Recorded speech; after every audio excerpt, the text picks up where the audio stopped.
what you're good at, where your gifts are in life is very different to personality, once again. Two different things. So what I'm proposing to you is if you can master what I'm going to share with you today and start using it, and then on top of this, you can put different psychometric tests for personality. Now you've got a really good 360 view.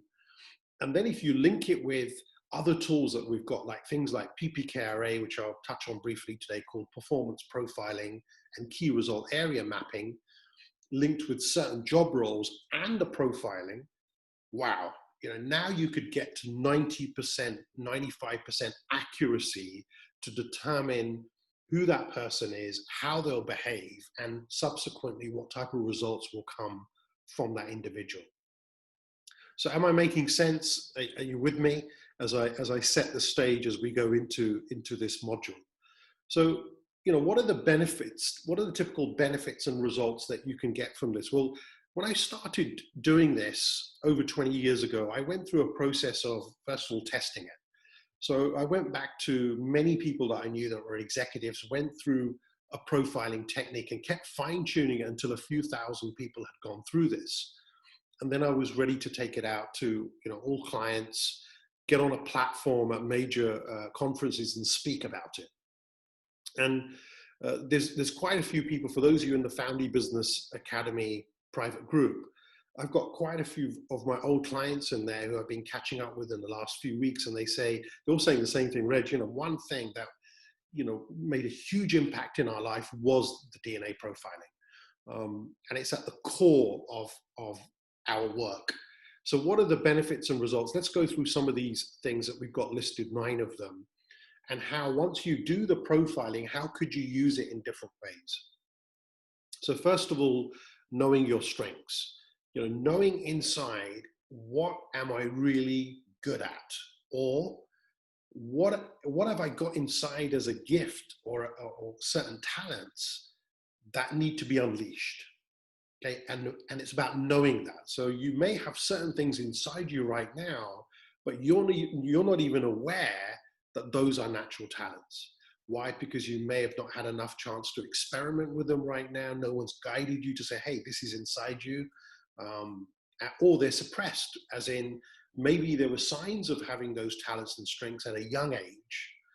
And then for whatever reason, you ended up going down a different path and you haven't utilized those talents.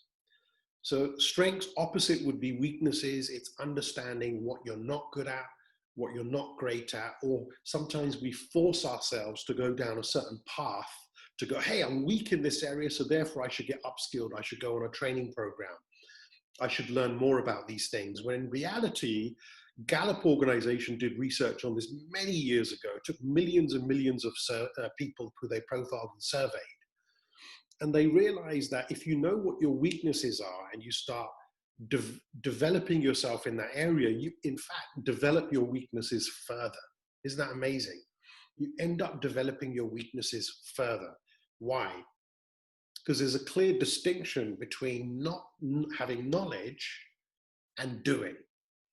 So I may be weak in a specific area. You may be weak in a specific area. It's okay to get the knowledge. Go for it. Go and read a book. Go on a short course. Get a coach or a mentor to learn the basics of that area that you're weak in.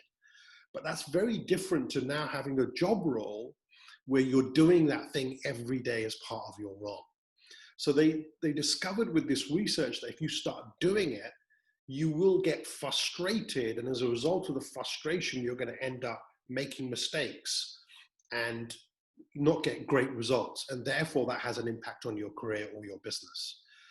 So in summary, with the DNA profiling, it's very important you discover what are your top 1, 2, or 3 strengths. And all of us have more than one, by the way. We don't have just one talent area. We have multiple areas of talents and strengths. But once you combine them all, you end up with your very, very unique DNA profile. And everyone's different because you can also have a different weightage on all of these profiles as well, based on age and experience and so on.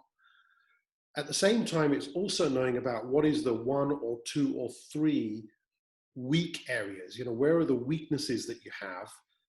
Again, it's okay to get the knowledge, but let's avoid having that as part of our job role. Let's find somebody else where our weaknesses are essentially their strengths. And that opens up huge possibility where, okay, we need to hire people who are not like us. We need to have family members in certain job roles that are not like us. But that can also create conflict. Because once you've got someone who's very opposite to you, the yin and yang, black or white, situation, you end up with clashes. You end up with conflict. So it's very easy for us to work with family members that we really like, who have similar profile to us, instead of the ones who are completely opposite. It's easier for us to hire people as owners into our business that are similar to us rather than opposite to us. But to build, like you've got number 9 at the bottom there, to build a really great dream team, you need to have all aspects of the 9 profiles that are at the core of this model. And by the way, behind the 9, once you start linking and blending them, there's potentially 72 different sequences to the model of different profile outcomes once you start blending one with another. So a real dream team will have all areas covered, everyone playing to their strengths and not their weaknesses, but all the bases are covered. That's how you end up growing a business and not making the mistake of having more of yourself and only hanging out or working with family members that you like and get on with. Does that make sense? Are you with me? I'm not seeing anything happening in the chat, so I need to know, are you alive? Are you there? Unless there's some sort of delay in our chat today, but it'd be great to get some responses coming in and let me know your thoughts on what I'm saying. Number 3, referred to as communication codes. So the communication codes, really, again, it's about, once you understand the profile, it's about what I call communication codes. It's knowing, okay, that particular profile requires information to be presented in a certain way. This type of profile would like to have a tea or coffee or talk around having lunch or talk around the dinner table. That's going to work with this particular family member. The communication code with this person is to be short and sweet and get straight to the point, okay? The communication code for this person is linked to numbers. They need to know that there's numbers involved and they want something that's measurable maybe. The communication code for another person in the profiling could be someone who's always looking at long-term, a long-term view of any decisions that are going to be made. So if it's not backed with substance, if there's nothing to compare, there's no data, that person will switch off.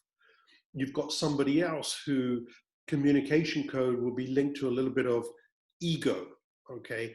And they're going to be quite sensitive as well with the words that you use. If you use the wrong words or the ego is not being stroked in the right way, that person will explode and rebel. So I hope I'm getting to you with my message, which is, once you understand it, you'll also appreciate every family member and what are the different ways that you should be communicating with them and what are the different communication codes. The next thing would be, by understanding the profiles, you would understand what would be the ideal working style for that individual. And this fits in with job roles, working with other people. What is their ideal method, their operating system? How's that built? And what is the ideal working style for that person? Some people want to be, and this connects with number 5, really they're linked, which is, here's my working style when it comes to idea generation or processes or systems. But I also want to be in an environment where I'm either with a lot of people in an open planned office, or their working style fits with an environment where they need to be working on their own. So for example, for many years with our HQ in Dubai, that my team will always tell you that, I think last year, I remember we did the numbers, I'd spent a total of 18 days in the office with the team. So well before coronavirus and COVID-19, we were already adopting a remote working style because of my DNA profile. So it was acceptable for everybody really to have flexi time. It wasn't, all about this office. And we made major decisions last year to change that before this crisis came along, where we learned that in terms of the styles of people and our right environment, someone like me, and you'll understand when we get into the profiling, my profile, you want me in very, very small doses. So you don't need me in the office for 7, 8 hours a day, because I will inspire people, but at the same time, I can also confuse them. And you'll understand what I mean as I get into the profiling. But to solve problems, to come up with new ideas, to take the company to the next level, to look at new processes, new intellectual property, I'm your man. But you don't need me there all the time. So for years, I realized many, many years ago, my own home office is the place that I can actually think and get things done. So how many of you are similar to me? You find that you work better on your own and you can be more productive, but then you've got to get the balance right. It could be 80% on your own, but then 20% you need to be with people and be in an office environment. Some of you may be the opposite, where you really can't function unless you are surrounded with lots of people. And some people are like that. If they're not rubbing shoulders with people, hanging out with people, talking to people face to face, they can't really function. So the profiling will help you understand the different working styles linked with the right type of environments that you need for people. Number 6 is really critical. Now we get to areas that true return on investment will come from understanding the profiling. So job role allocation. If we understand someone's profile and we understand what are the different jobs available within the family business, present as well as what could change in the future, in our next module in July, we'll be speaking about job role allocation linked to family structures. Okay, so what are the different structures around business board, family boards, family offices, family councils, and what are the different job roles that one could have? Once you link it with structure, it's so powerful because you can clearly see how each family member can contribute to your vision and your purpose. What role can everybody play where they're happy, they're fulfilled, as we spoke about in the earlier modules in the program, but at the same time, they're also contributing to the vision and the purpose. Follow the process I'm going through with you today, and I guarantee you will unleash your DNA and you will be successful if you just follow this process. Succession planning. Just because you're the eldest in the family, for those of you who've got a number of family members, and it's not just the 2 of you, but if you have got access to multiple family members, you've got to be really clear on succession planning. I'm not talking about the wealth part of succession planning. I'm talking about the operating companies, the business board, family board. If you've got a family office that looks after investments, what is the succession when it comes to number 6, job role allocation? Who will be the future CEO? Who will be the future vice chairman or chairman? Who will be the head of the family office when it comes to investments? So there's all these different roles and you need a succession plan. But just because you're the eldest in the family, which happens culturally around Africa, Middle East, South Asia all the time, doesn't mean you're the right person for the job. And this is where, when I'm working with families, this is a bit of a battle. But eventually, once I've created the awareness and educated people, then they really understand, yes, you're right. There could be someone who's younger, middle child, third child, fourth child, somebody else maybe who's better suited for that leadership role. And others, even though they may be more senior, we could still give them an executive director type role, a mentoring role, something. You can always have a title, but it's not about the title. Is more for public domain. You're out there giving business cards. It's about your reputation. But put the title to one side. Now it's more about fulfillment by making sure everybody has got a role where they're happy with what they're doing. But when it comes to leadership, you can't just have the next person in line, next generation member, and they're the eldest automatically to become your future CEO or chairman of the group. That could be a mistake. And I have seen people sabotage their family businesses because the fit was not right. Lastly, I've talked about dream teams already, so I'll skip 9. But number 8 is about understanding business cycle changes. So let's talk about this.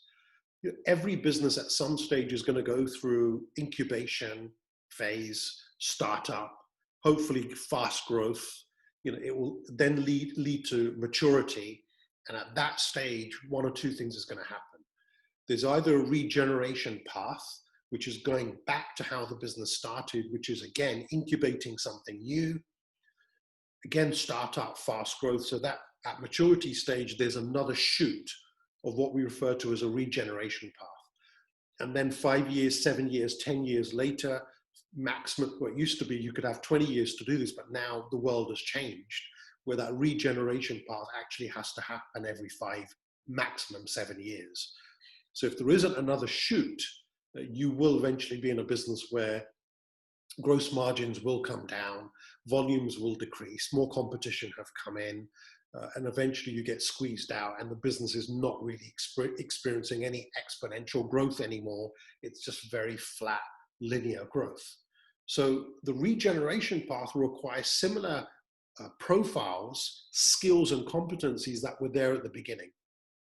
Okay, so it sort of comes back round again. But if you don't do that, maturity is going to lead to decline. So there's a turnaround required potentially. And if we don't turn it around at the right time, you will end up with a sharp decline. Eventually we get to what I refer to as bleeding. And bleeding will eventually lead to the bottom of the cycle, which will be death, okay? Expired, RIP, done. So in order to get this right with business cycles, we need to understand that there's always going to be cycles, number one, every 5, 7, maximum 10 years. Economies also change. There are recessions that come along. Look at the pandemic situation this year. So there's always going to be something that comes up. So it's important to understand, if you can just remember this from me, it's like $1 million tip hit right here, is as cycles change and you reach different business cycles or crisis situations, you have to rethink the positioning of your team. So it fits in with number 9, where you need to rethink, do I have the right dream team, which could be family members as well as professionals combined. It could be all family members. So both areas are assessed to say, do I have the right dream team right now to take this business to the next stage? Some people are very good at incubation, startup. Many people that I've come across are very good at taking a business from startup to about $5 million. And after that, they don't know what to do. They can't take it to the next stage. But then there's others who are really good at taking a $5 million business. They could take it up to a $50 million business, but they can't take it to the next stage. Then there's lots of people out there who are hopeless with the first two, but really good at taking a $50 million business and eventually taking it to a $200-300 million company. And once again, there'll be other people who are not good at those areas, but they're very good and they can take a $300, $400, $500 million company. And I've seen them, and they'll turn it into a $2, $3, $4, $5 billion organization. Because the things that you have to deal with when you're a $500 million or $1 billion company are very different to a $5 million early stage startup type business. I hope that makes sense. So therefore, you've got to be able to profile and understand what family members could deal with any one of those cycles, number one. And number two, if there's a crisis or things have changed, how should we change the team? The directors that you have today may not be the right directors to take the business to the next stage. You may need to change and shuffle around every 1, 2, 3 years the directors who are heading up that particular business. You may need to bring in other professionals. Maybe the CEO that you've got right now, who's a professional, could be the wrong CEO to take the business to the next level. So again, if you've experienced any of these things, let me know in the chat. If you've got any points or anything you'd like to share, link to any of these 9, go for it, and I'll share it with everybody on the program if you want to send it to me directly, okay? So one person's already responded to me and very openly, thanks for sharing this, that they, the case study I shared earlier, that they did feel in a similar place when they were working on one of the family businesses. Have mentioned to me that was probably one of their lowest points until, then things picked up again and some coaching and mentoring was given, and eventually, and I know this person is doing extremely well right now, and that confidence level is completely different to maybe where it was a few years ago. So some of you experienced a similar thing before. So any questions on these 9, okay, anything you'd like to ask me, drop it in the chat now before I move to the next stage, because now I'm going to start going into more depth of the actual model and start understanding these profiles one by one, and then the process of how you actually profile someone, okay? And then I'll share some toolkits with you.